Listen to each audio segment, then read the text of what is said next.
오늘장 특징주입니다. 먼저 호텔신라인데요. 어제 면세 기업인 미국의 디패스를 인수했다라고 결정했습니다. 디패스는 기내 면세점 세계 1위 업체고요. 지분 44%를 인수하기로 결정하면서 글로벌 면세점 사업으로의 도약 계기를 마련했다라는 평가입니다. 현재 주가는 강보합권으로 상승폭을 다소 줄였습니다.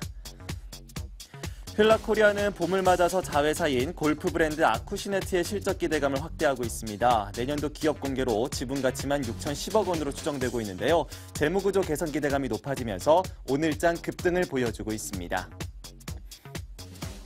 이어서 대우조선해양은 실적에 대한 우려가 불거지고 있습니다. 올해 수익성 개선이 어려울 것이라는 분석인데요. 저가 수주 선박 매출 비중이 늘고 있는 점이 문제입니다. 내년 이익 개선을 기대하고 있지만 오늘장에서 주가는 큰 폭의 약세를 보여주고 있습니다. 자, 이렇게 세 종목에 대해서 전문가의 의견 들어보도록 하겠습니다. 오늘은 대신증권 광명센터 강종혁 대리 전화 연결되어 있습니다. 안녕하십니까? 네, 안녕하십니까. 네, 오늘의 특징주에 대해서 일단 들어보도록 할 텐데요. 먼저 호텔신라 보도록 하겠습니다. 디패스를 인수했다는 소식에 장 초반에 크게 올랐었는데 현재는 상승폭이 다소 줄었네요. 투자 의견 어떻게 보십니까? 네, 어제 호텔신라가 미국 자회사를 통해 가지고 면세기업 디패스를 인수한 것과 관련해서 미주 지역 면세 사업 진출의 어떤 교두보를 마련하게 되었습니다. 호텔신라 같은 경우 이제 기내 면세점 분야 세계 1위 업체인 디패스 지분을 44% 인수를 결정했는데요. 이번 계약이 단순하게 이것으로만 끝나는 것이 아니라 5년 뒤에 지분 36%를 추가로 확보할 수 있는 콜옵션이 포함되어 있는 계약이기 때문에 사실상 경영권을 완전히 인수했다라고 봐도 무방할 것 같습니다. 이번 인수를 통해서 미주 지역의 어떤 면세 사업 진출과 화장품, 주류, 담배 부분 판매를 확대할 수 있고 소폭이지만 주당 순이익 상승도 이제 기대할 수 있게 되었는데요. 호텔신라가 올해 1분기 실적이 호텔 부분하고 창의공항 그 부진에도 불구하고 면세점 고성장을 바탕으로 해서 연결 기준으로 영업이익이 작년보다는 61% 증가한, 작년 같은 기간보다 61% 증가한 350억으로 전망이 되고 있습니다. 그래서 일단 호텔신라 같은 경우는 국내 어떤 영업점의 확대로 인한 성장 여력이나 중국 관광객 증가로 인한 면세점 확대 등 여러 가지 부분의 수혜를 볼 수 있기 때문에 한국 안에서도 투자 매력은 굉장히 높다라고 보고 있습니다. 네, 호텔신라 전반적으로 중장기적으로 봤을 때 성장 가능성이 충분하다라면서 긍정적인 의견을 주셨습니다. 이어서 휠라코리아도 보도록 하죠. 일단 아쿠시네트의 성장 기대감과 함께 내년도 또 앞으로 시장의 상장을 예상하고 있습니다. 앞으로의 투자 의견 어떻게 보십니까? 네, 오늘 휠라코리아 급등세 보이고 있는데요. 내년에 기업 공개를 앞둔 자회사 아큐시네트에 대한 증권사 호평이 어떤 기대감을 좀 키우고 있습니다.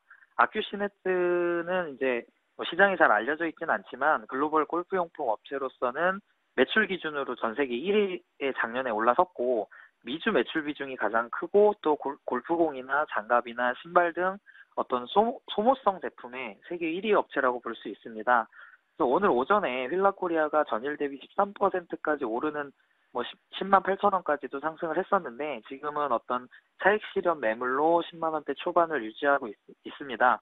근데 내년에 아큐시네트가 상장을 하게 되면 지분 가치로 이제 6,010억 원 정도 예상을 하고 있고 이를 통해서 이제 재무구조 개선이 휠라코리아의 재무구조 개선이 예상이 되고 있는데 일단 상장과 동시에 아큐시네트 지분 매입을 위해서 매년 투입하던 투자 비용이 사라지게 되고 일단 이쪽에서 발생할 수 있는 배당도 받게 될 거기 때문에 현금 흐름이 남는 것을 가지고 새로운 또 추가 사업 확장에도 나설 수 있다라는 점이 굉장히 긍정적이라고 보여지고요. 단기간에 차익 실현 매물만 지금 잘 소화할 수 있다면 이 기간 중에 기관 외국인 수급을 확인하게 됐을 때 그 부분만 좀 긍정적이라면 충분히 매력적인 구간이라고 보고 있습니다. 내년도 자회사의 기업 공개를 앞두고 장기적인 트렌드를 따라갈 필요가 있을 것 같습니다. 휠라코리아 장기적으로 보시는 게 중요할 것 같고요. 마지막으로 대우조선해양 보도록 하겠습니다. 수익 개선이 어려울 것이다라는 전망이 나오면서 오늘 장에서 주가 3% 이상 좀 빠지는 모습도 관측이 됐었는데요. 앞으로의 투자 의견에 대해서는 어떻게 가져가는 게 좋을까요? 네, 대우조선해양 같은 경우는 오늘 시장에서 약세에 면치 못하고 있는데 이게 NH투자증권 쪽에서 나온 리포트가 가장 크게 주요했다라고 저는 보고 있습니다. 근데 내용을 살펴봤을 때 저가 수주 어떤 선박의 매출이 증가하기 때문에 저수익 국면이 지속될 것으로 예상을 하고 있고 또 2016년은 돼야 이익 개선이 가능할 것이라고 이 리포트에서 밝히고 있는데 지금 현재 대우조선의 상황이 2011년도에 수주했던 고수익 선박에 대한 어떤 매출 인식이 마무리가 됐고 2012년 이후에 저수익 선박 매출 비중이 증가하면서 조선 부분에 대한 수익성이 빠르게 둔화되고 있는 상황입니다. 그리고 또한 대우조선해양의 1분기 매출액이 전분기 대비 17% 감소, 그다음에 영업이익도 전분기 대비 31% 감소 이렇게 예상이 되고 있기 때문에 당분간 시장에서는 어떤 상승 모멘텀을 찾아보기가 힘들 것이고 대우조선은 지금 현재 장기 매출 채권에 대한 부실 우려도 있고 또 신규 수주에 대한 부분까지 명확하지가 않아서 당분간은 관망 또는 매도하면서 일단은 대응하시는 게 좋을 것 같습니다. 예. 자, 그렇다면 마지막으로 한 가지만 더 여쭤보도록 하겠습니다. 오늘 증시에 있어서 좀 탑픽으로 꼽아볼 수 있을 만한 업종이 있다면 어떤 업종에 대해서 추천을 해주시겠습니까? 지금 현재는 시장 자체에서 보고 있는 어떤 이제 등락이 좀 심한 업종을 딱히 추종하기보다는 지금 현재 코스피 증시가 한 번은 상승을 하게 되면서 코스피 시장이 올라오게 되면서 좀 계속해서 순환되는 구조로 이어지고 있는 것 같습니다. 그래서 특별하게 어떤 업종이 좀 두각을 나타낸다기보다는 오늘 장은 철저하게 개별 종목 위주로 좀 상승을 하는 것 같고요. 기본적으로 갤럭시 S6에서 파생되는 부품주들이 조정을 겪게 된다면 분명히 매수할 수 있는 타이밍으로 좋은 이제 투자 포인트로 가져갈 수 있고 나머지 중국 쪽이나 그쪽에 소비 관련된 주식들은 한 단계 조금 이제 매력도가 꺾인 것이 아닌가. 그래서 좀 그렇게 관점으로 대응하시면 될 것 같습니다. 네, 전반적인 업종을 보기보다는 종목별로 이 선별되는 투자 전략이 필요하겠다. 이 가운데에서도 갤럭시 S6에 기반한 부품주들에 대한 관심을 꾸준하게 보여주셨습니다.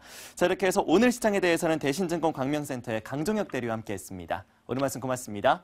감사합니다. 네, 오늘 시장에서의 특징적인 종목들 확인해봤습니다. 투데이 특징주입니다.